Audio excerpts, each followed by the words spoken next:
Bom, pessoal, agora são 5h35 da tarde, mais ou menos por volta de 4 horas, a gente começou aqui uma entrevista com o prefeito de Bom Despacho, Fernando Cabral, e o prefeito de Arcos, Denilson Teixeira. A gente abordou com eles aí várias questões relacionadas ao enfrentamento do coronavírus nas duas cidades. Eu tive o prazer da companhia aí da jornalista Laiana Modesto, do Jornal Cidade, e Sou Mais Lagoa, que também fez parte aí dessa reportagem. E a gente conversou com os dois prefeitos sobre várias questões, sobre como eles estão lidando com essa questão do fechamento do comércio, qual a postura que eles estão tendo no enfrentamento dessa crise, como que eles estão lidando com as pessoas em situação de risco. Enfim, foi uma conversa bem franca e bem produtiva, que eu recomendo que vocês assistam ela até o final. O vídeo ficou grande, mas está muito interessante. Eu peço desculpas pela qualidade da gravação, porque a internet está muito congestionada e como a gente fez por videoconferência, em alguns momentos a imagem vai travar, o som às vezes vai faltar alguma parte, mas não é nada que vai comprometer o entendimento dessa mensagem, que é uma mensagem muito importante para a gente poder ter como referência, né? Independentemente aí da sua opinião, que agora existe divergência sobre qual postura adotar, o isolamento total, o isolamento parcial ou a liberação total, né, das empresas para voltar a trabalhar. É uma questão muito complicada realmente, mas eu queria que vocês ouvissem o que os dois prefeitos aí têm a falar sobre como eles estão enfrentando, como que está acontecendo a chegada dessa epidemia na cidade deles, como que eles estão preparando a estrutura hospitalar deles para lidar com a questão. É uma conversa muito séria, muito importante, que convém ser compartilhada. Peço a gentileza de vocês também passarem essa mensagem adiante através dos contatos de vocês. Encaminhem o link aí do vídeo, né? O vídeo não teve edição, a gente acabou de fazer a entrevista, eu estou só gravando essa introdução aqui e esperando o arquivo renderizar. E assim que ficar pronto, eu já vou colocar no ar sem edição nenhuma mesmo, para que vocês vejam aí de uma forma bem espontânea, bem verdadeira, o que esses dois líderes políticos, o que essas duas autoridades estão fazendo com relação ao enfrentamento aí do coronavírus na nossa região. A gente vai trazer mais informações de outras fontes, de outras reportagens, nós vamos trazer outras abordagens aqui, mas é muito importante que a gente permaneça focado na prevenção. É muito importante que vocês, quem tenha condição, logicamente, permaneça em casa ainda, permaneça respeitando aquelas medidas de prevenção, continue praticando as medidas de higiene pessoal, porque essa situação é muito perigosa, muito preocupante, e somente com muito esclarecimento e com muita união a gente vai conseguir minimizar os efeitos destrutivos que esse vírus está trazendo aqui para a gente. Bom, no mais, fiquem aí com a palavra então do prefeito de Bom Despacho, Fernando Cabral, e do prefeito de Arcos, Denilson Teixeira.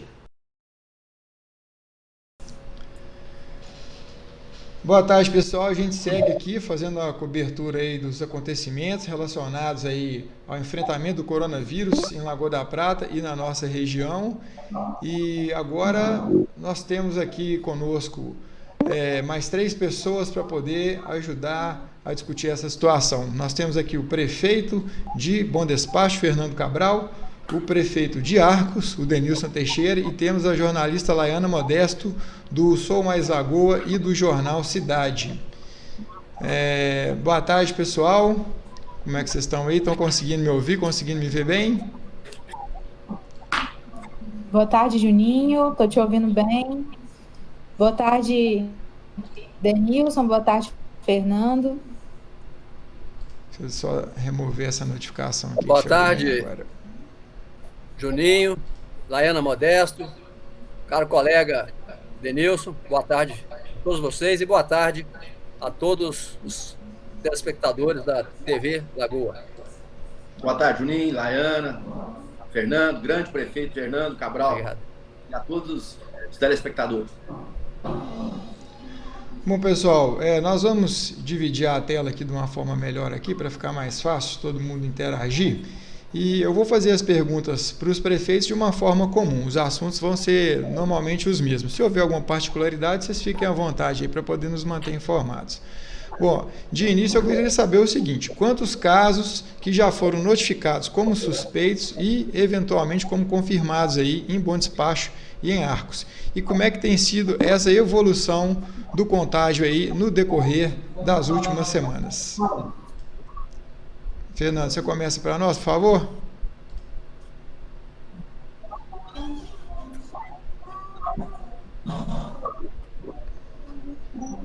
Bom, aqui em Bom Despacho, nós temos 63 casos suspeitos. Desses 63, 4 foram descartados. Os outros 59 estão aguardando resultado de exame, que tem demorado bastante, infelizmente, e prejudicado bastante o nosso sistema de defesa contra o coronavírus.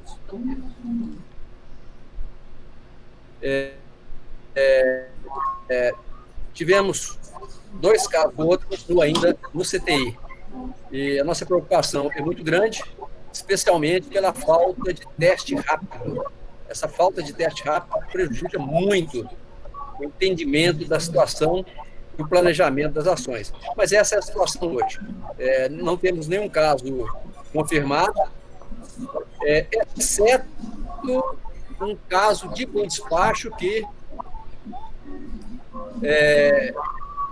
não houve contágio em Bom Despacho. Uma família de Bom Despacho que estava viajando pela Europa, estava num cruzeiro pela Europa, e chegou em Belo Horizonte de volta, vindo da Dinamarca, e eram 5 membros da família, mãe e filha deram positivo do coronavírus, e o restante da família deu negativo. Mas essa família foi tratada em Belo Horizonte, ainda continua em Belo Horizonte, portanto não tem repercussão epidemiológica em Bom Despacho. Portanto, é um caso de Bom Despacho, que a pessoa reside aqui, a filha reside em Belo Horizonte. Juninho, se você me permite, Arcos, nós já temos um caso confirmado, um outro caso de uma criança de 4 anos, que saiu ontem para a cidade de Belo Horizonte, também em estado grave, 4 anos de idade, ainda não confirmado, mas todos os... Só um minutinho, Denilson, vamos tentar restabelecer sua conexão aqui. Só um instantinho, a internet realmente está muito congestionada agora. Talvez alguém de vocês está com algum áudio aí no fundo do Dayana, você talvez? Não, nós estamos ouvindo um áudio de fundo aqui. Aqui em Arcos nós temos um caso confirmado, foi um senhor de 66 anos que teve um contato com o presidente da FIENG em Belo Horizonte e estava com o vírus. Ele está entubado na UTI em Belo Horizonte, no hospital particular. E tem mais uma criança de 4 anos que foi ontem também para Belo Horizonte com pneumonia, um caso também bem grave e também com suspeita de ser coronavírus. E temos mais 105 casos que estão sendo monitorados pela Secretaria Nossa de Saúde. Nós fizemos pedido de 800 testes rápidos, mas eles pediram 10 dias para entregar. Respirador, por exemplo, para comprar, nós não conseguimos nem cotação. As empresas não querem nem dar preço para nós, infelizmente. Então, assim, mesmo tendo dinheiro para comprar, hoje não está tendo jeito de comprar. E esse problema aí da pessoa que está em Arcos, infectada em Belo Horizonte, o estado é grave, e infelizmente nós tivemos aqui hoje o nosso reunião do comitê, tivemos que estender o decreto por mais 15 dias. Mais 15 dias de restrição, inclusive com o toque de recolher a partir das 8 da noite até as 5 da manhã. Pois é, eu gostaria de ouvir dos senhores aí como que vocês estão lidando com essa política do isolamento social. Porque nos últimos dias a população ficou um pouco confusa, né? De início havia todo mundo resguardado a quarentena, aqui em Lagoa da Prata mesmo tinham muito poucas pessoas nas ruas, a maioria dos comércios estava fechada, e do final de semana para cá houve aí, declarações do presidente da República, e houve também alguns decretos aí liberando um pouco, né, de estabelecimentos considerados essenciais também para trabalhar. Mas o que a gente viu foi a volta maciça da população, inclusive estabelecimentos como bares, lanchonetes, por exemplo, sendo frequentados.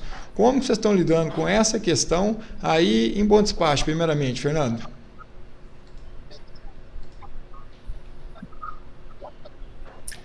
Aqui,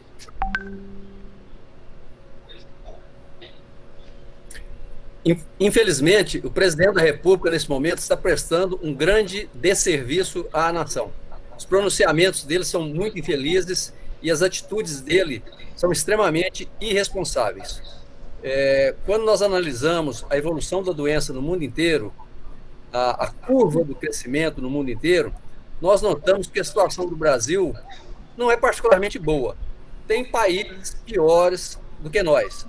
Mas quando nós observamos o que foi feito em Nova York e o desastre que redundou, eles estão agora arredondando para 150 mil contaminados. Quando nós olhamos a Espanha, quando nós olhamos a Itália, a curva do Brasil se aproxima bastante da Espanha e da Itália. Mas nós estamos com um atraso de aproximadamente um mês, ou seja, entre o primeiro caso registrado na Itália e o primeiro caso registrado no Brasil, ou registrado na Espanha e agora registrado no Brasil. Nós estamos atrasados nessa curva.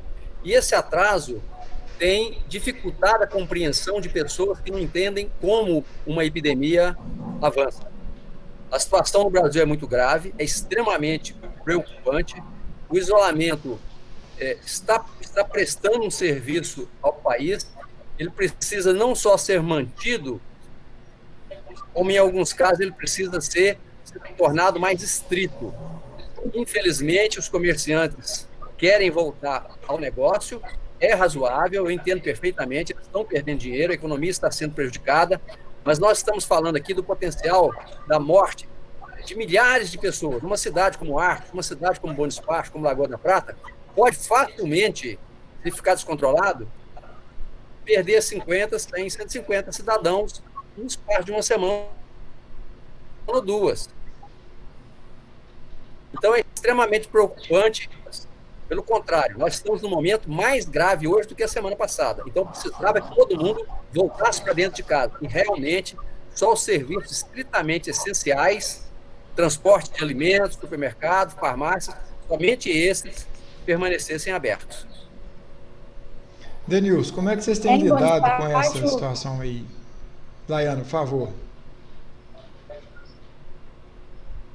Pode fazer sua pergunta. Nós estamos com um pouco de dificuldade técnica aqui, pessoal, porque realmente a internet está muito congestionada. Está sendo feito dessa forma, os comerciantes... Só dando uma informação aqui para o nosso ouvinte aqui, o nosso espectador aqui, às vezes a imagem fica um pouco travada, a fala encavala, porque realmente tem muitas pessoas utilizando a internet agora e o sinal está meio complicado, né? Nós tivemos aqui a felicidade aqui de contar com a gentileza de 2 prefeitos aqui da região que vieram aqui mostrar como que está a situação aqui no nosso entorno. É uma coisa que a gente não pode desperdiçar, né, de ter 2 autoridades desse peso aqui. Então, mesmo com essa dificuldade técnica, a gente vai seguir a entrevista. Em outra ocasião, a gente vai conversar em particular, de forma pública, né, com cada um deles aqui, mas vamos aproveitar essa disponibilidade dos 2 e vamos tentar levar essa live aqui.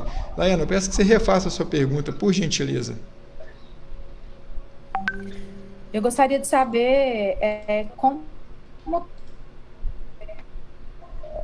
tem sido feito esse trabalho em Bom Despacho.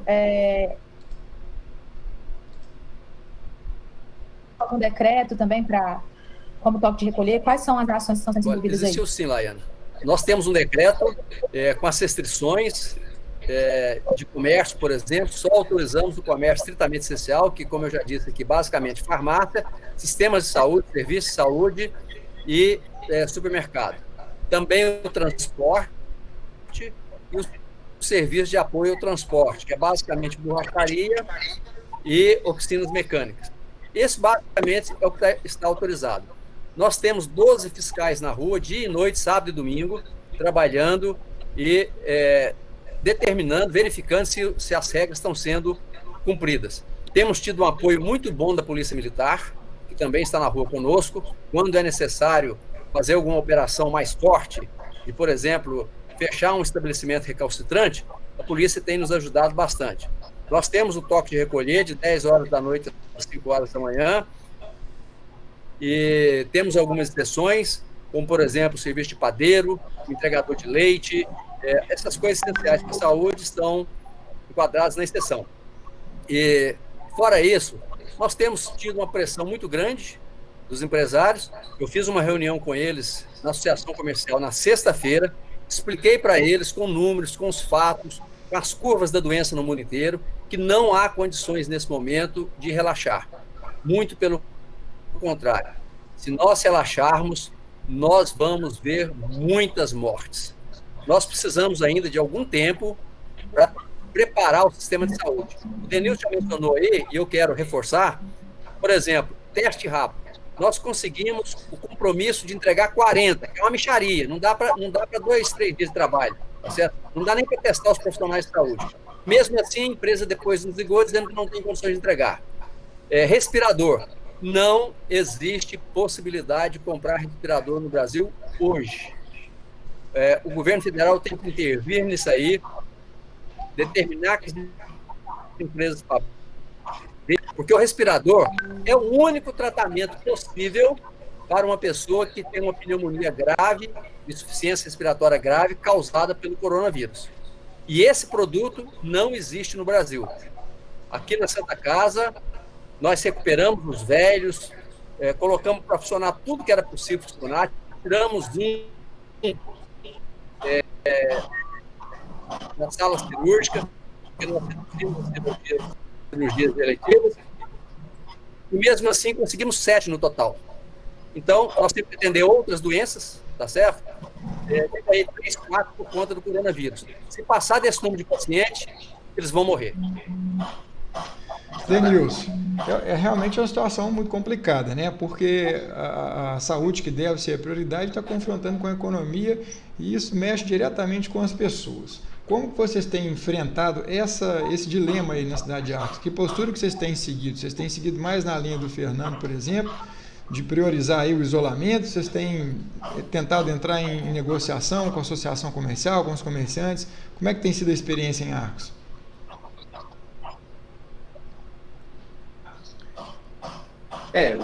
A pressão é muito grande, né? Mas as pessoas em Arcos têm entendido a gravidade da situação e têm nos apoiado. Então, com raras exceções, alguns empresários não estão entendendo, estão pensando, às vezes, mais na parte econômica, mas pensando nisso, não deixando de lado a parte econômica, nós fizemos um decreto aqui, onde a gente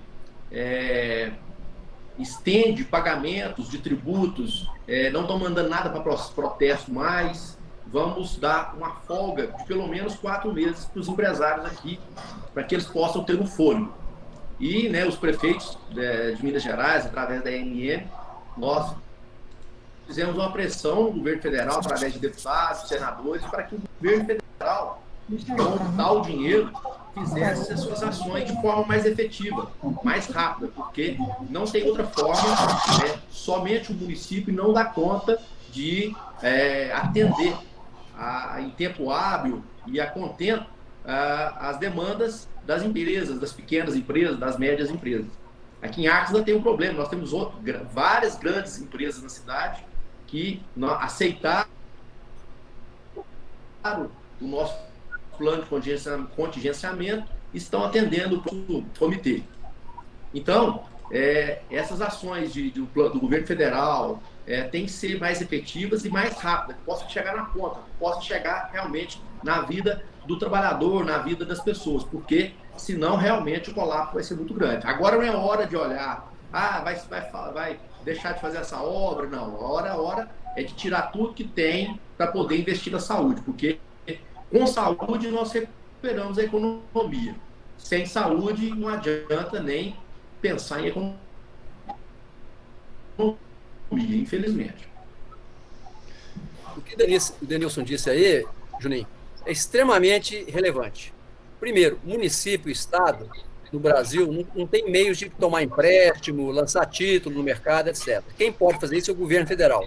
Então, esta é a hora do governo federal, se necessário, fazer isso, tomar empréstimo para sustentar a saúde nesse momento e as empresas também. A outra questão é o seguinte: o Brasil tem um colchão de dólar de 350 bilhões de dólares. Esse dinheiro é importante, ele dá estabilidade para o Brasil, ele garante o Brasil perante o resto do mundo, mas é hora do governo usar esse dinheiro. Tirar lá 30 bilhões de dólares, 50 bilhões de dólares e usar para segurar a economia, ajudar os municípios e ajudar os estados. A responsabilidade financeira, neste momento, deve ser cobrada exclusivamente da União Federal, do governo federal.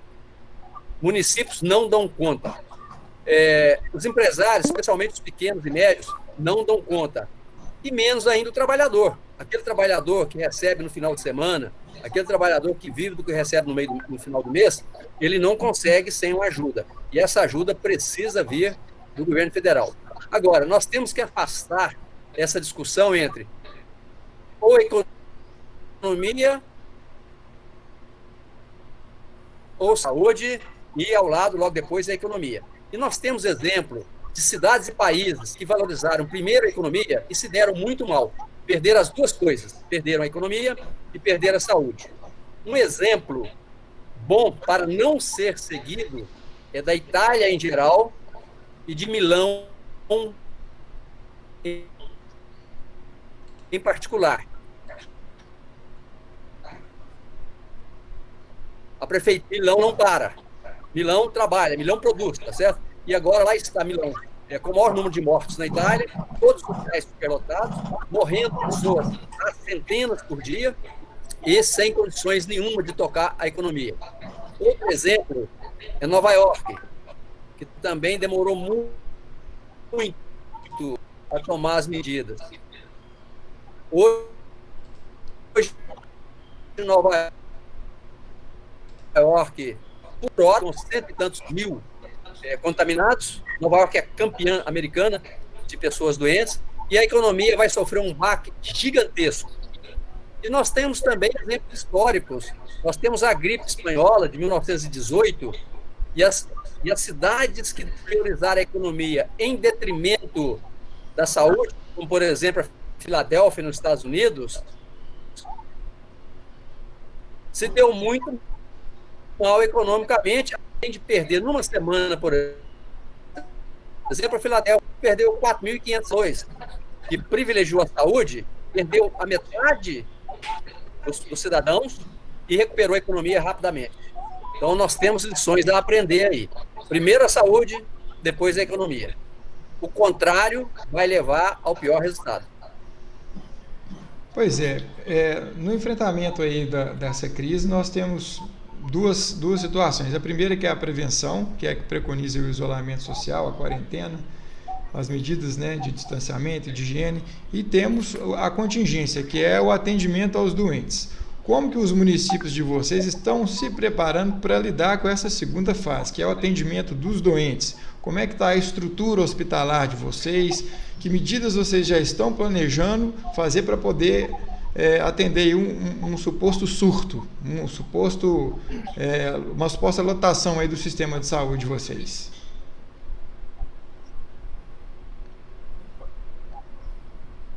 Ô, Juninho, vamos deixar bem claro que não é a Arcos, não é Bom Despacho, não é Lagoa da Prata que vai dar conta, não é Minas Gerais, não é o Brasil. O mundo não está dando conta. A Europa, rica do jeito que é, os Estados Unidos, um país de primeiro mundo e rico do jeito que é, não estão dando conta. Então, nós temos que partir para prevenção, porque aqui em Arcos, por exemplo, nós preparamos o Hospital Municipal São José, está preparado, a Santa Casa está preparada, nós temos 13 PSFs, 13 postos de saúde, que se for preciso internar, nós vamos internar, mas isso não é o suficiente. Nós temos 10 respiradores, nós não temos a mínima chance, se a gente não cumprir e se a gente não fazer o que preconiza a Organização Mundial de Saúde, o próprio Ministério da Saúde, em contraponto, né, um paradoxo, como o presidente da República está falando, se a gente não prevenir, nenhuma cidade, nem o país, nem São Paulo, que é um estado rico, nem a Europa, nem os Estados Unidos dá conta. Então, nós temos que prevenir, porque quase todos os pacientes pacientes graves precisam de respiradores. Para começar, nem querendo comprar, a gente consegue. Só para dar um exemplo de Arcos. Eles falam que de 20% a 25% dos casos que estão suspeitos dão positivo. Arcos está com 105 casos suspeitos. Se der de 20% a 25% der suspeito, se der confirmado, nós vamos ter um número de 20 a 25 pessoas infectadas positivamente, que nós não temos leito, nós não temos, na verdade, respiradores para esse tanto de gente. Estou colocando pouco. Se 1% da população de Arcos, tem 40 mil habitantes, se 1% da população de Arcos for infectada, dá 400 pessoas. Se dessas 400 pessoas, 0,25% da população, que dá 100 pessoas, tiverem o vírus, nem se juntar todos os postos de saúde, Santa Casa, Hospital Municipal, não dá conta de atender. Fernando. Essa fala do Denilson tem que ser levada muito a sério, porque o problema é esse aí mesmo. O sistema de saúde brasileiro não tem condições de enfrentar essa crise. Primeiro que nós já estávamos em crise muito antes do coronavírus. O SUS não tem folga, pelo contrário, tem muita falta. Então, mesmo sem coronavírus, a situação já era muito ruim, já era péssima, especialmente para pacientes graves. O coronavírus, a consequência dele, a síndrome respiratória que ele provoca, é uma forma de pneumonia. É tão parecido com pneumonia que os médicos, sem exames específicos, como exame de laboratório ou algum exame de imagem mais sofisticado, raio-x não serve, eles não conseguem distinguir a síndrome respiratória do coronavírus de uma pneumonia de outra origem qualquer, tá certo? Bom, então esse é um primeiro problema. Nós não temos teste rápido no Brasil, nós não temos disponível no Brasil. Isso aí agrava bastante, porque todo paciente que chega lá com uma febre ou dificuldade respiratória vai automaticamente ser tratado como suspeito de coronavírus. Então a fila aumenta. A dificuldade de tratar essas pessoas, a fila aumenta. O que nós estamos tentando fazer aqui, Juninho, o exemplo que eu dou para um cidadão comum é o seguinte: se você tiver que colocar 100 tijolos, esse tijolo de barro, 100 tijolos desses, pegar no chão e colocar em cima de uma mesa, se você pegar todos, você não dá conta, tá certo? Agora, se você pegar um por um, pega um, coloca em cima da mesa, pega outro, coloca em cima da mesa, você consegue colocar 100 tijolos em cima da mesa.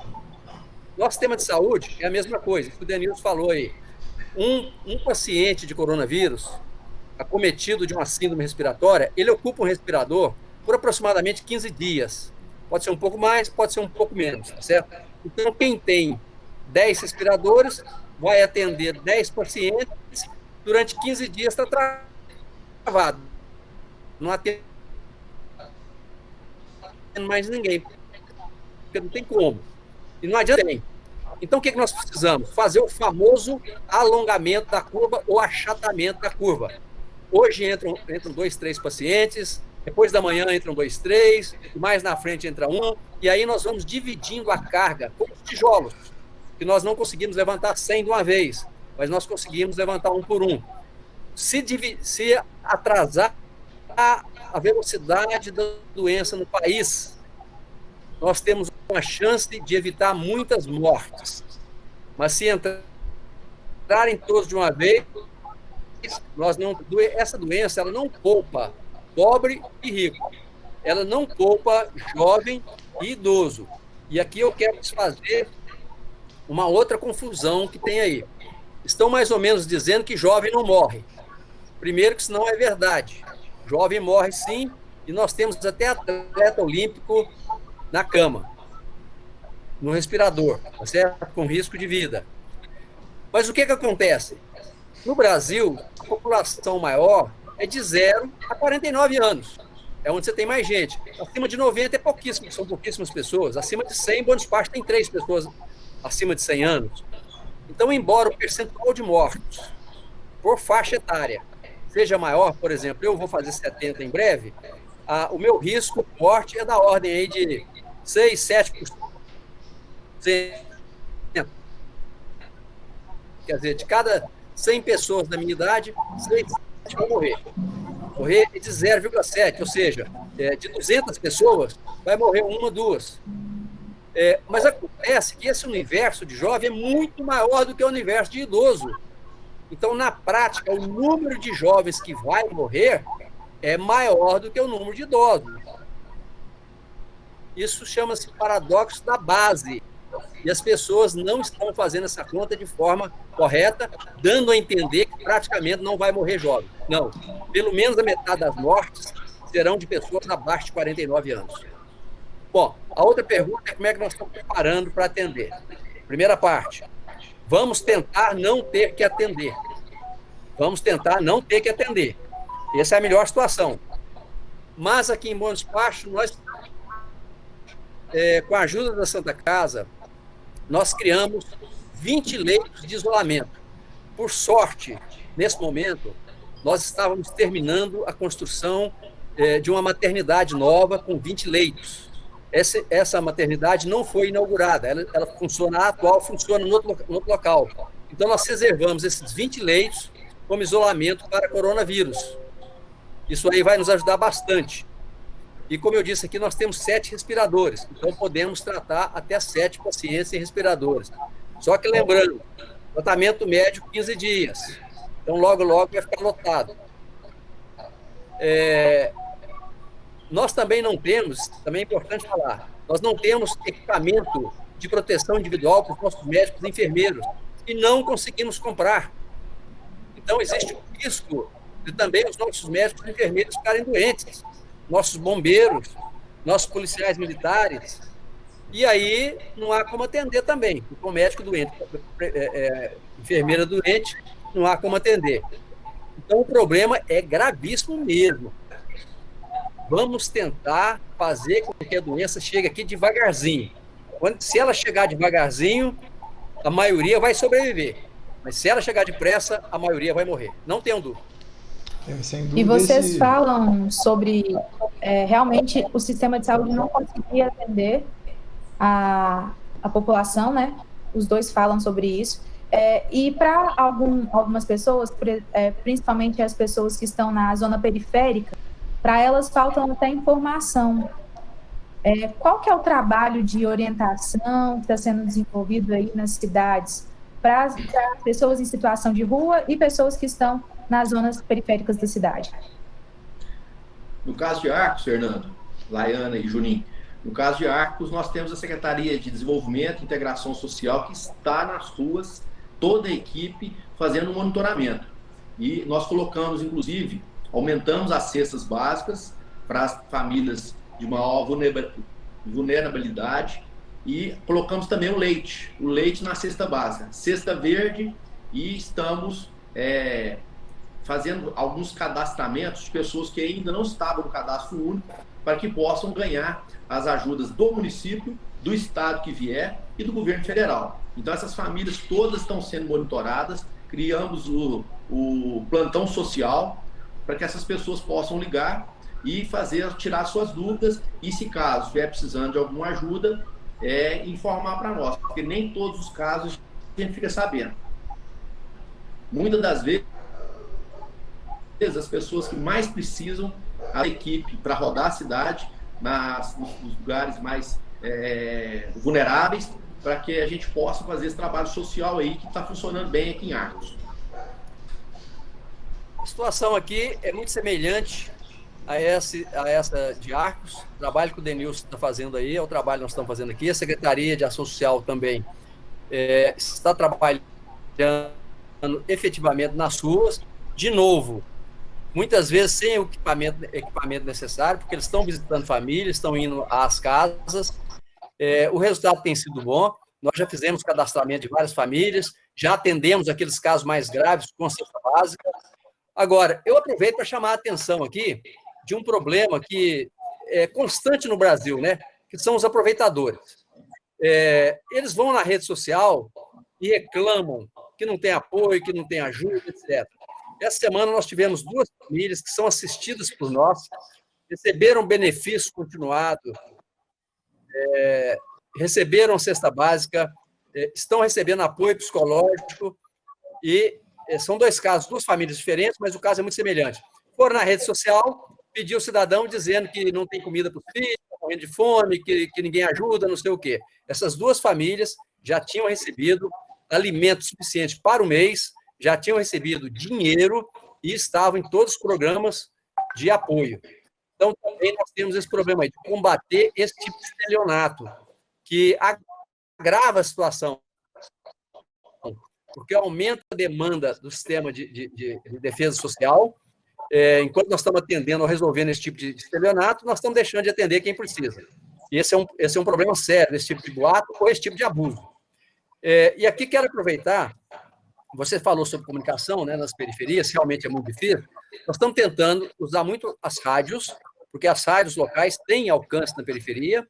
Também estamos com um sistema de som nos bairros, para que a informação correta chegue ao cidadão, e estamos pedindo, implorando e exigindo que o cidadão não siga redes sociais.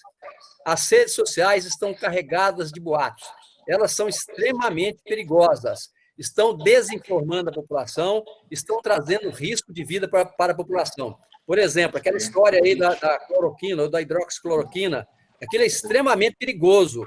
Nenhum cidadão deve ir na farmácia comprar aquele medicamento e usar. Ela pode morrer, o cidadão pode morrer por causa disso. Outra coisa, não se iludam.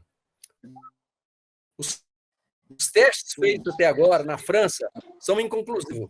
E no Brasil foi autorizado o teste para casos extremos. Aquele paciente que está com risco de vida, que o médico acha que vai morrer, como tratamento extremo, vai tentar a cloroquina ou um parente da cloroquina.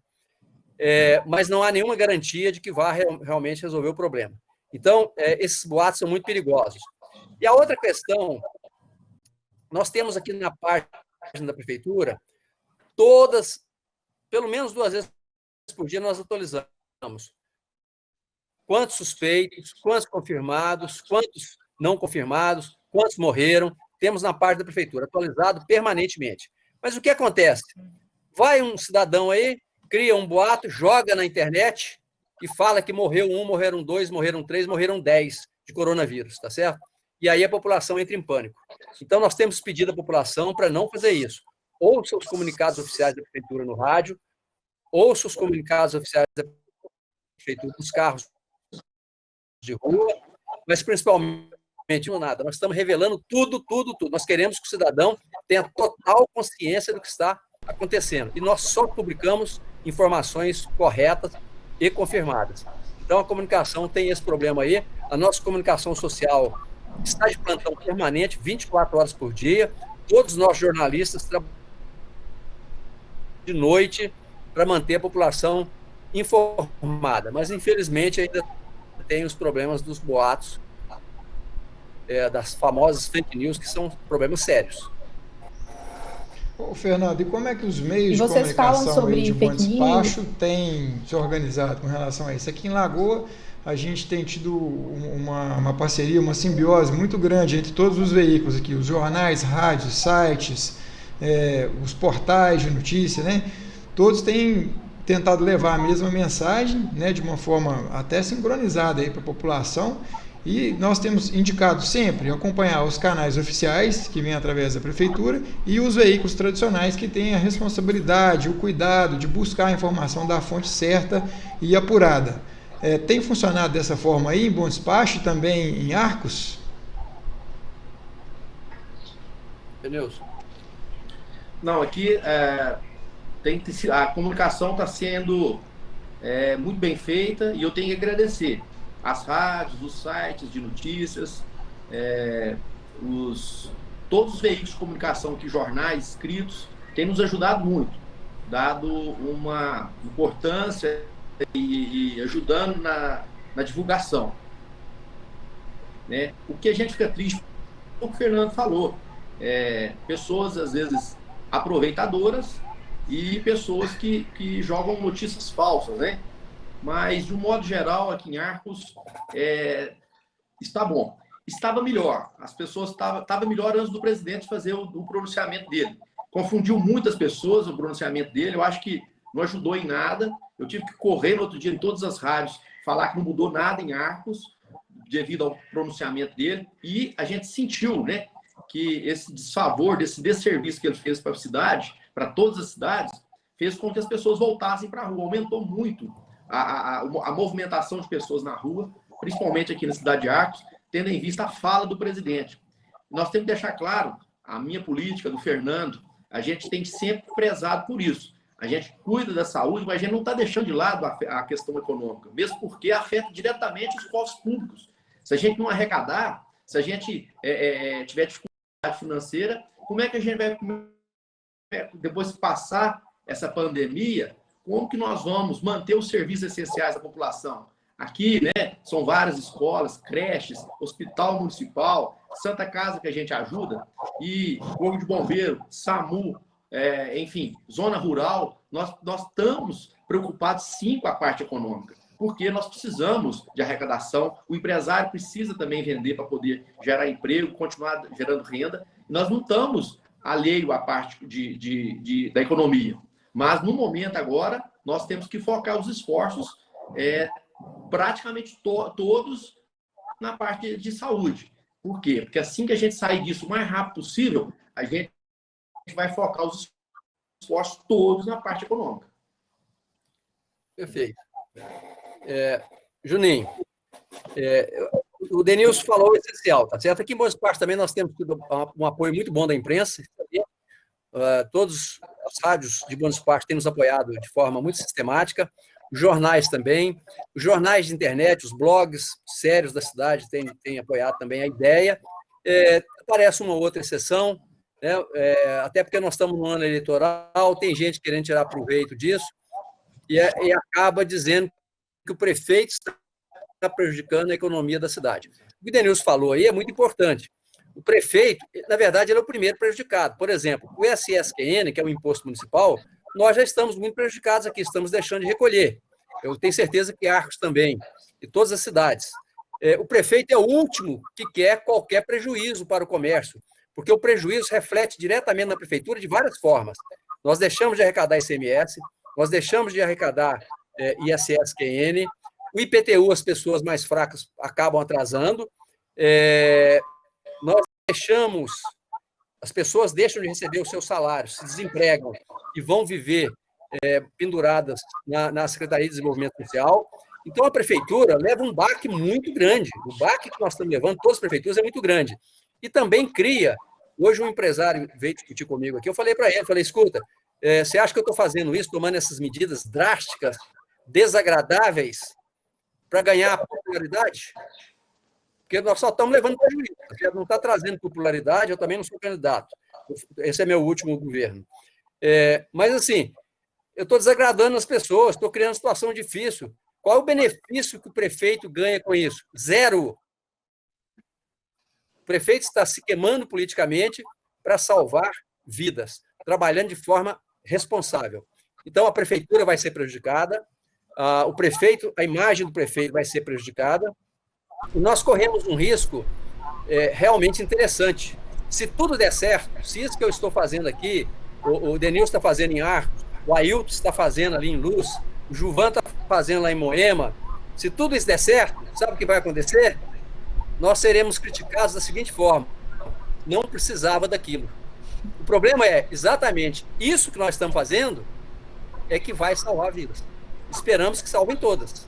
Fernando, oi. Se você me permite, esse é um paradoxo perverso, porque quanto mais sucesso a gente tiver na prevenção, quanto mais sucesso a gente tiver no isolamento, mais vai parecer que essas medidas não eram necessárias. Exatamente. Então, infelizmente, se der certo, nada de louros. E se der errado, infelizmente, nós vamos ter que pagar o pato dizendo que o prefeito exagerou na dose. É isso aí. Bom, eu vou querer saber de vocês agora, para poder finalizar a entrevista aqui.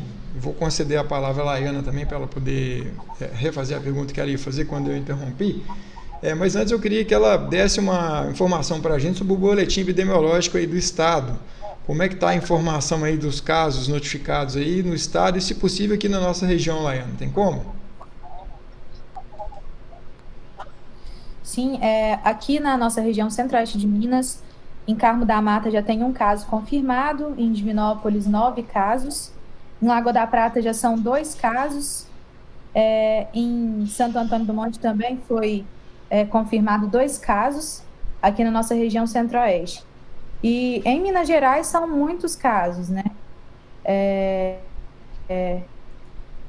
Em investigação, nós temos em Araújos 3 casos, Bambuí 15, Candeias 10, Carmo do Cajuru 29, Carmo da Mata 14, Carmópolis de Minas 38, Cláudio 16. Então, enfim, realmente nossa região já tem muitos casos de investigação. Essas são informações da Secretaria Estadual de Saúde, e às vezes os dados demoram a chegar lá, né? Então, é bem provável que já sejam mais casos. No Lagoa da Prata, eu acredito que vai ser divulgado aí mais 2 casos hoje, também mais tarde.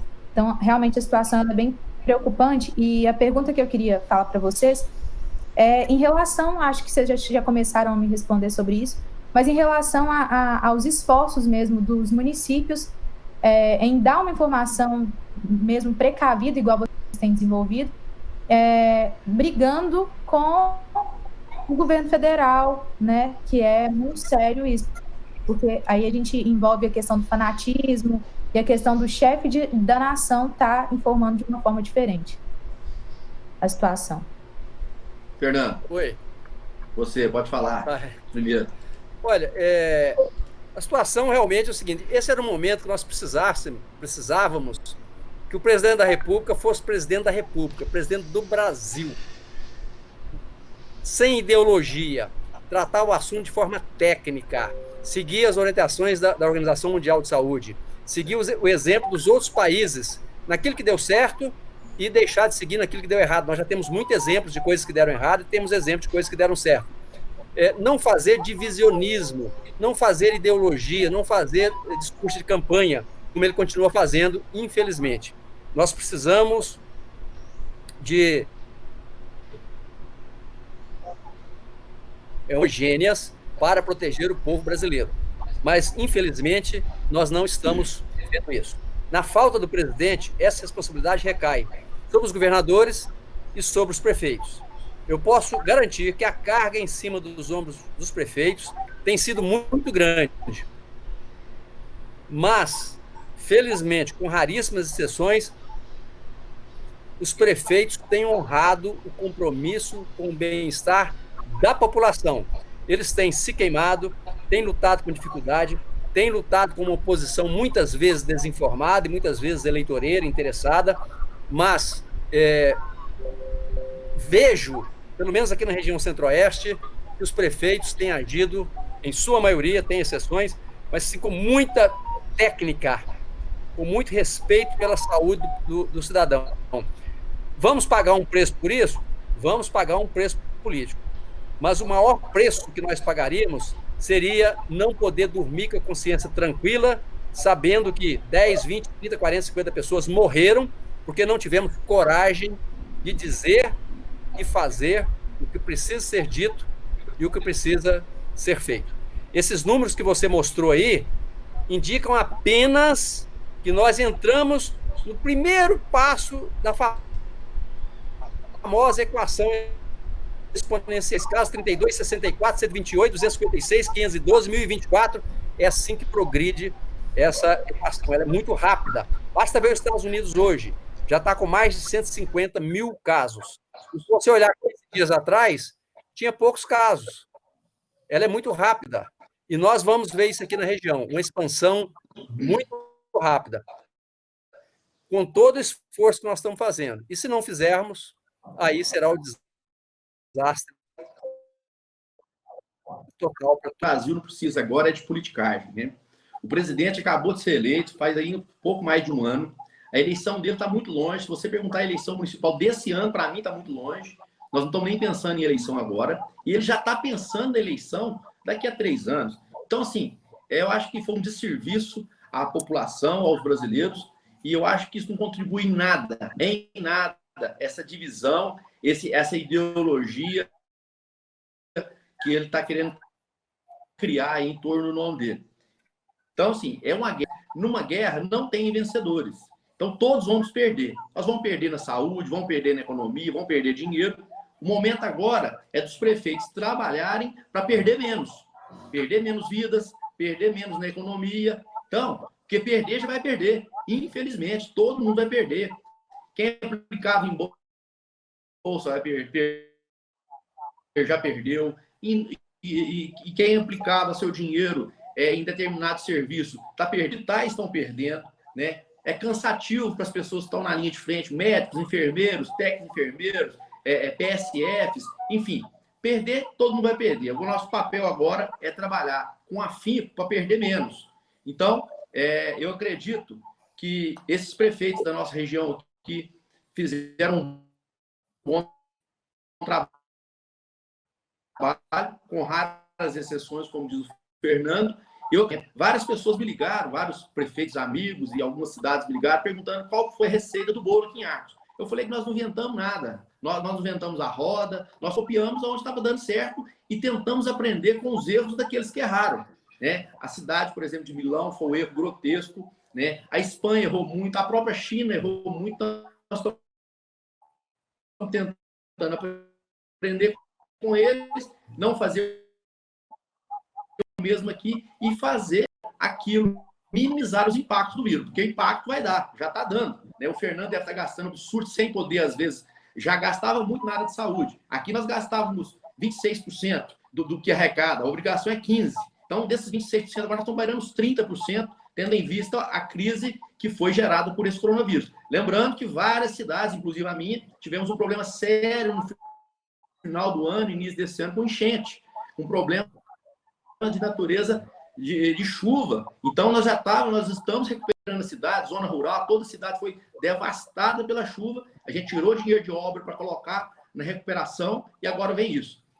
No início, no ano passado, era problema de guerra entre os Estados Unidos e o Kuwait. Aí acabou a guerra, veio o coronavírus. Então, assim, nesse mandato, nós que somos prefeitos, só falta nevar. Aconteceu de tudo. Nesse mandato nosso aqui agora, aqui, porque nós não aguentamos mais notícias ruins, né? Nesse mandato, sobretudo, com governador da gestão passada, não passando repassos constitucionais para os municípios. Aí, a hora que começou a recuperar, vem a possível guerra, né, dos Estados Unidos com o Kuwait. Depois que acabou, não vai ter guerra mais, vem o coronavírus. Né? Então, eu acho que nós não tivemos, Fernando, esse mandato. Você teve o primeiro mandato, o segundo mandato, você não é mandato, é prova de fogo. Então, assim, infelizmente, nós tudo que a gente planejou, infelizmente, muitas coisas não vai ter jeito de sair do papel. Não porque você não quer, Fernando, não porque eu não queira, não porque a prefeitura não queira, mas é porque saiu totalmente do controle os gastos públicos e a nossa arrecadação, enfim, tudo aquilo que a gente planejou, infelizmente, nós vamos ter dificuldade de arcar com tudo. Como é que a população está reagindo às orientações das autoridades? Ainda tem muita gente na rua, a utilização dos serviços essenciais está sendo feita com responsabilidade? Como é que isso tem funcionado aí em Bom Despacho, Fernando? Juninho, infelizmente, nós ainda temos problema. Tem funcionado bastante, as ruas estão vazias. Eu acredito que 70%, 80% da população está seguindo as regras, mas nós temos aquelas pessoas que não seguem. Numa doença dessa, poucas pessoas que desobedecem são suficientes para causar um grande desastre. Esse final de semana, por exemplo, nós tivemos vários casos em que as pessoas reúnem 30, 40 companheiros e vão para um sítio fazer churrasco. Isso é muito grave, porque se entre eles tiver um contaminado, vão sair de lá 40. É assim que funciona. Então, essa quarentena não pode ser interpretada, como alguns estão interpretando, como motivo para festa. Não é para festa, não é para comemoração, é para ficar em casa, isolado. É hora de meditar, é hora de ler um bom livro, é hora de assistir um bom filme, é hora de se reconciliar com os filhos, com a esposa, com o esposo, porque não é hora, definitivamente, de festa. Ainda que festa entre amigos, não é hora para isso. Então, nós temos esses casos de obediência.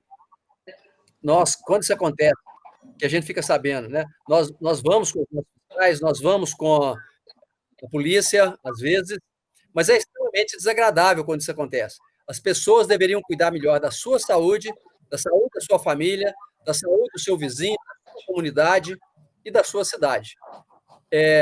Nós tivemos casos, por exemplo, um empresário virou para mim e falou assim: não, eu vou assinar aqui um documento de responsabilidade por mim e por meus empregados, e eu quero trabalhar. Eu falei: olha, não tem como, infelizmente não tem como, porque você vai para casa, seus empregados vão para casa, vão pegar ônibus, tá certo? E outra coisa, a hora que ele passar lá no pronto atendimento, com a doença grave, você vai dizer lá: eu não quero respirador, eu não quero tratamento médico. A sua mãe, seu pai, seu tio pega a doença, você vai dizer lá: não, deixa ele morrer, porque eu assumi o compromisso. Então, infelizmente, não funciona assim. Não existe forma de uma pessoa dizer que vai enfrentar a doença, porque se ela fizer isso, ela vai causar prejuízo para a comunidade. Mas, em resumo, de um modo geral, até agora, a maioria tem respeitado. Até sexta-feira estava melhor. Depois daquela coisa que o presidente fez, piorou um pouco. Mas hoje, segunda-feira, nós estamos no esforço de voltar a consciência às pessoas. E elas estão, aparentemente, aceitando, e eu espero que aceitem, porque a morte de muita gente é certa se não houver. Exatamente.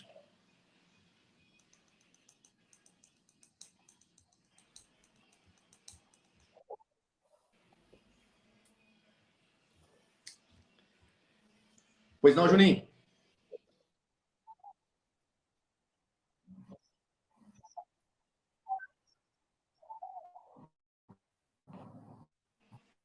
Exatamente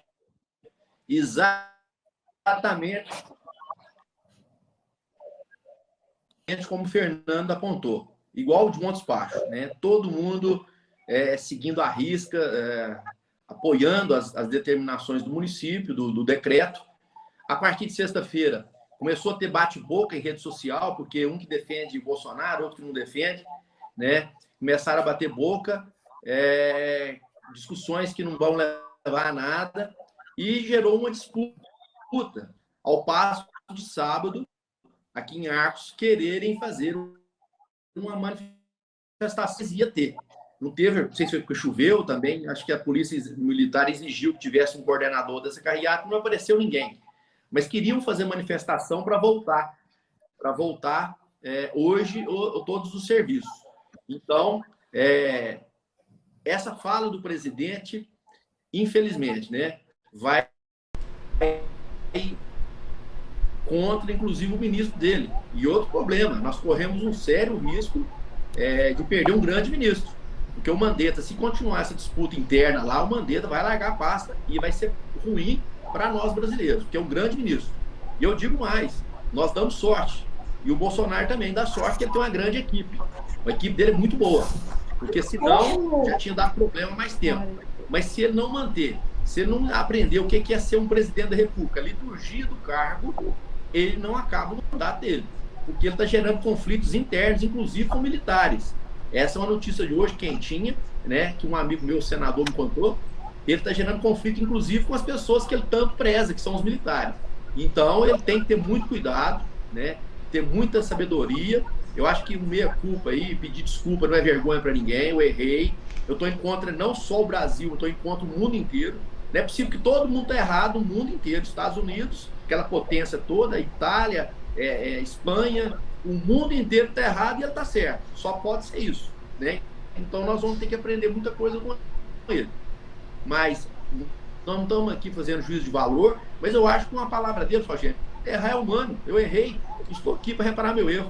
A Organização Mundial de Saúde está certa, os técnicos estão certos, agora nós vamos escutar os técnicos, nós vamos escutar quem entende saúde, porque do jeito que está, infelizmente, nós vamos perder muita gente. Então, eu acho que ele devia fazer isso. É o mínimo que ele podia fazer para os brasileiros. Bom, pessoal, nós já estamos aqui com praticamente 1 hora de entrevista, né? Evidentemente que você tem responsabilidades muito maiores aí para poder lidar na cidade de vocês. Eu já vou agradecer de antemão aí essa atenção, esse carinho de vir falar com a gente aqui, de prestar esse esclarecimento, de passar adiante essa experiência aí dos municípios vizinhos aí, nossos co-irmãos aqui, né, Bom Despacho e Arcos, para que sirva de exemplo também aqui em Lagoa da Prata, para que as pessoas também tomem esse norte aí da prevenção, do isolamento, que infelizmente é a única forma de lidar inicialmente com essa crise. Eu vou passar a palavra agora para a Laiana, para ela poder fazer as considerações dela, e no final deixo com vocês aí, deixo uma última mensagem para quem está nos acompanhando aqui ao longo de todo esse dia aqui. Laiana.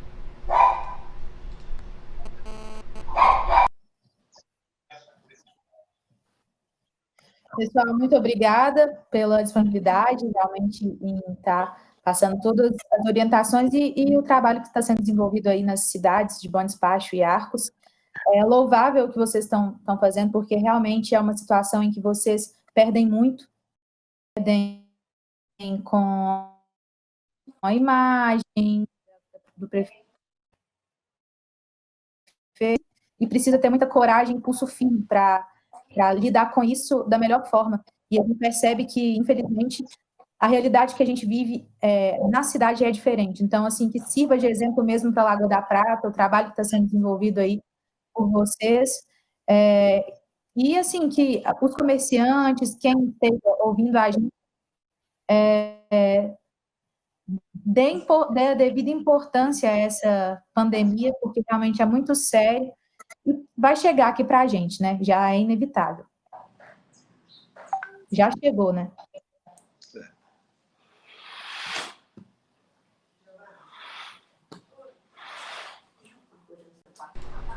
Eu passo a palavra então aqui para o Denilson, prefeito de Arcos, para que ele possa aí deixar sua mensagem aqui, já te agradecendo aí, Denilson, novamente, por essa disposição. Abrir aqui os canais da imprensa lagopratense, todos aqui estamos juntos aí nessa campanha para esclarecer a população, para poder combater, enfrentar esse mal de uma forma conjunta, de uma forma cooperada. Se vocês precisarem da gente, a gente também espera poder responder à altura aí, tá? Obrigado pelo carinho e eu deixo a palavra com você. Ô, Juninho, eu que agradeço, viu? Sempre à disposição. Se você precisar, a Laiana pode ligar, pode mandar mensagem, ligar até melhor, porque eu não estou dando conta de acompanhar as mensagens no WhatsApp. Quero parabenizar você pelo trabalho. Eu quero agradecer a cidade de Lagoa da Prata, porque eu fui secretário de Meio Ambiente aí durante 2 anos e fui muito bem acolhido pela cidade. Cidade que eu amo de paixão. Um grande abraço para o meu amigo Divininho. E também um abraço para o Gianni. Eu quero parabenizar a Laiane, que foi nossa assessora de comunicação aqui em Arcos e fez um grande trabalho. Parabenizá-la pelo profissionalismo que ela sempre teve, apesar de pouca idade, a experiência que ela tem. Agradecer por tudo que ela fez por nós aqui em Arcos. E a pessoa do nosso prefeito, Fernando Cabral, eu fico triste de saber que um homem da grandeza do Fernando Cabral, do caráter, da fineza, da simpatia desse homem, está largando a política. Eu fico triste, porque foi o primeiro lugar que eu visitei quando eu ganhei para prefeito, foi Bom Despacho, e fui lá tirar ideias com ele, porque eu tinha nele, eu antes de conhecê-lo pessoalmente, eu tinha nele um exemplo a ser seguido, e muitas das coisas que ele me ensinou lá na minha transição, eu implementei aqui em Arcos, várias coisas, anotei na minha agenda, implementei, e está sendo um sucesso. Então, eu agradeço primeiro a Deus e depois de ter conhecido esse grande homem que se chama Fernando Cabral. Obrigado. Juninho, quero também, primeiro deixa eu agradecer aqui as palavras do Denilson, porque a relação nossa é recíproca, né? Eu também aprendo com ele, observo, de vez em quando vou lá em Arcos aprender um pouquinho, e nós compartilhamos 4 anos de governo aí muito difícil, né? Ele já disse aí algumas pragas, inclusive o governo do Estado, Bom Despacho, por exemplo, o governo do Estado desviou 14 milhões de reais, fez muita falta aqui para nós, em Arcos não deve ser muito diferente disso, computando tudo, né? Foi um prejuízo muito grande para o cidadão de Arcos e para o cidadão de Bom Despacho. E agora vem essa dificuldade enorme aí que nós estamos vivendo. Lagoa da Prata também, Juninho, na minha infância, eu vivia muito em Lagoa da Prata, porque eu tenho aí muitos parentes, muitos primos, né? Primo primeiro, família Teotônio de Castro, são parentes meus, minha tia morava aí, irmã do meu pai, então, na minha infância eu ia, ali era o meu local de eu passar férias, etc. Né? Sempre gostei muito de Lagoa da Prata, e gosto muito até hoje, tenho grandes amigos aí, é uma cidade que eu admiro enormemente. por todos os motivos. Bom, o que nós temos que fazer são essas medidas difíceis. Nós contamos com o apoio da população, nós contamos com o apoio de vocês da comunicação. Comunicação é fundamental para não deixar que os boatos, que as fake news dominem. O papel de vocês é crucial nesse momento crítico que o país vive. Nós, considerando uma epidemia dessa, da forma que ela se desenvolve ao natural, nós teríamos no Brasil alguma coisa em torno de 2.500.000 a 3 milhões de mortes. Esse número é impressionante. E nós já tivemos isso no Brasil. Com os controles que nós vamos fazer, estamos fazendo, quem sabe a gente fica aí com 40 mil, 50 mil, 80 mil. Já é um número horripilante, mas muito menor do que 2,5 milhões. E vou aqui citar um exemplo. Na gripe espanhola, em 1918, o Brasil tinha uma população de 28 milhões de habitantes e morreram 300 mil brasileiros. 300 mil brasileiros para uma população de 28 milhões. Significa aproximadamente hoje 2.500.000. E olha que o H1N1, que hoje se sabe que foi a gripe espanhola, ele é menos virulento do que o vírus que nós temos hoje, que é o coronavírus. Então, poderíamos perder mais de 2,5 milhões de cidadãos. Tomara que nós conseguimos ficar aí em 100, 200, mas eu acho que na prática nós vamos chegar aí a alguns milhares, infelizmente, né? E quanto mais rígido esse controle é agora, menor o número de mortos. Quero lembrar que na época morreu o presidente eleito, Rodrigues Alves. Ele foi eleito presidente e antes de tomar peso de Oswaldo Cruz e outras pessoas que lideraram o controle de epidemia no Brasil, ele próprio sucumbiu à doença. Como nós já tivemos prefeitos sucumbindo à doença aí, temos vários senadores doentes, temos vários deputados doentes. Mas esse é o número. 300 mil para uma população de 28 milhões, porque não soubemos tomar os cuidados necessários. Se não tivermos agora os cuidados necessários, serão mais de 2 milhões. Mas como nós estamos trabalhando a todo custo para manter o isolamento social, quem sabe esse número vai reduzir aí a 20 mil, 30 mil, alguma coisa assim, que não é aceitável, mas comparado com 2,5 milhões, é um número mais razoável. Então é isso que eu peço, colaboração de todos, e mais, estamos todos ligados, Lagoa da Prata, Arcos, Bom Despacho, estamos todos ligados. Se uma cidade piorar, a outra cidade vai piorar também, porque o vírus não reconhece fronteira de município, limite de município, não. Ele vem no motorista de caminhão, ele vem no motorista de Kombi, ele vem no trabalhador que vai para lá e para cá, ele vem no encontro de prefeitos. Então, nós temos que cuidar um do outro. Se cada município fizer a sua parte, o Brasil todo vai ficar bem. Agora, qualquer município que relaxe vai estar prejudicando toda a comunidade. Muito obrigado aí, boa tarde a todos. Juninho, só para encerrar, quando começou, há 3 semanas atrás, aqui nós começamos o planejamento aqui na cidade de Arcos, e que as pessoas acharam que a gente era de Brasília, que dizia, Denilson, na sua cidade, Arcos, que é um pouco menor que Bom Despacho, nós estamos com 40, 42 mil habitantes, mas Bom Despacho está um pouco maior. Vocês vão perder aí. Se você não agir rápido e agir com firmeza, vai morrer aí entre 96 e 112 pessoas. A hora que eu recebi esse número, eu fiquei assustado. Então, eu tomei as medidas aqui, fui aplaudido por isso. Só estou recebendo muita crítica depois que o Bolsonaro foi para a televisão e fez aquela péssima declaração lá. Mas, entre 96 e 112 pessoas. Acredito que em Bom Despacho, se o Fernando Cabral não tivesse tomado as atitudes que tomou, eu acredito que Bom Despacho seria em torno de 130, 140 pessoas que morreriam em Bom Despacho. Nós calculamos 150, se nada fosse feito. Mais ou menos isso. Bom, pessoal, nós vamos encerrando nossos trabalhos por aqui, né? Eu peço desculpas a vocês aí pela qualidade aí da conexão. Infelizmente, como a internet toda está prejudicada aí por estar congestionada, a gente não conseguiu dar aquela atenção devida aí, né, à altura aí dos nossos convidados aí, mas a mensagem foi muito bem passada. Eu acredito que as pessoas vão repercutir isso que vocês falaram aí, tanto aqui na nossa cidade, como em qualquer lugar que as pessoas vão ter acesso aí a esse vídeo. Eu agradeço aí minha companheira Laiana também, que nos brindou aí com essas informações, com essas perguntas, nos ajudou a fazer esse trabalho aqui, que é muito importante para a comunidade, e parabenizo vocês aí por essa coragem de fazer aquilo que tem que ser feito, mesmo sendo a atitude mais difícil, mesmo sendo a atitude que mais desagrada. É aí que a gente vê realmente que existe uma liderança tomando conta da sua população. Muito obrigado a todos vocês, e pessoal que nos acompanhou aqui também, obrigado pela audiência, compartilhe esse vídeo, passe para frente essas informações e nos acompanhe, que a gente vai ter muito mais coisas para trazer para vocês. Uma boa tarde a todos, muito obrigado.